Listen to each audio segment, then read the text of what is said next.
Malayalam big boss season 7 ലൈവിൽ ഇപ്പോൾ നടന്നുകൊണ്ടിരിക്കുന്നത് എല്ലാവരും അങ്ങനെ ഭക്ഷണം കഴിച്ചുകൊണ്ടിരിക്കുക. അനുമോൾ ഒറ്റയ്ക്കിരുന്നാണ് ഭക്ഷണം കഴിക്കുന്നത്. ഇപ്പോൾ ആദിലയും നൂറയും അതേപോലെ തന്നെ ഷാനവാസും ഒരുമിച്ചിരുന്ന് കഴിക്കുന്നുണ്ട്. ആ സമയത്താണ് നൂറയും ആദിലയൊക്കെ പറയുന്നത് എന്തൊരു എരിവാണ്. അനുമോൾ ഫുഡ് ഉണ്ടാക്കി കൊടുക്കുമ്പോൾ ചെറിയൊരു എരിവ് പോലും അവർക്ക് സഹിക്കാൻ പറ്റില്ല. അപ്പോഴേക്കും വലിയ പ്രശ്നം ഉണ്ടാക്കുന്നുണ്ട്. അനുമോൾ നീ എന്താ കാണിക്കുന്നത്, എന്തോരു എരിവാ വാരി വലിച്ചിട്ടിരിക്കുന്നതെന്ന് ആദില പറയുന്ന ആളാണ്. ഇന്നൊന്നും മിണ്ടാതിരുന്ന് കഴിക്കുന്നുണ്ട്. ഇന്നലെയൊക്കെ അവൻ എന്തെരിവാ വാരി ഇട്ടിരിക്കുന്നത്. അവൻ നൂറ പറയുന്നുണ്ട്, നെവിനെ നീ കുറച്ച് എരിവ് കുറയ്ക്കണേ എന്ന് പറയുന്നുണ്ട്. സോറി, ഞാൻ ഷാപ്പിലെ കറിയാണ് ഉണ്ടാക്കിയെന്ന് നെവിൻ പറയുന്നുണ്ട്. അവർക്ക് നെവിനോട് ഒന്നും തന്നെ ഒരു പ്രശ്നവുമില്ല, കുറയ്ക്കുമെന്ന് മാത്രമേ പറഞ്ഞിട്ടുള്ളൂ. അനുമോളായിരുന്നെങ്കിൽ അവിടെ വലിയൊരു പ്രശ്നം തന്നെ ക്രിയേറ്റ് ചെയ്തേനെ. എന്താണെങ്കിലും അനുമോൾ എല്ലാവരെയും നോക്കുന്നുണ്ട്. പക്ഷേ അനുമോളുടെ അടുത്തേക്ക് ആരും വരാനോ സംസാരിക്കാനോ തയ്യാറാവുന്നില്ല.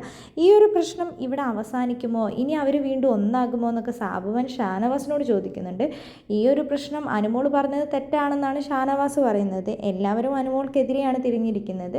എന്താണെങ്കിലും അനുമോൾ പറയുന്നുണ്ട്, ഞാനൊരു തെറ്റും പറഞ്ഞിട്ടില്ല, എൻ്റെ മനസ്സിൽ ആ ഒരു ദേഷ്യത്തിലാണ് ഞാൻ പറഞ്ഞതെന്നാണ് അനുമോൾ അനീഷനോട് പറയുന്നത്.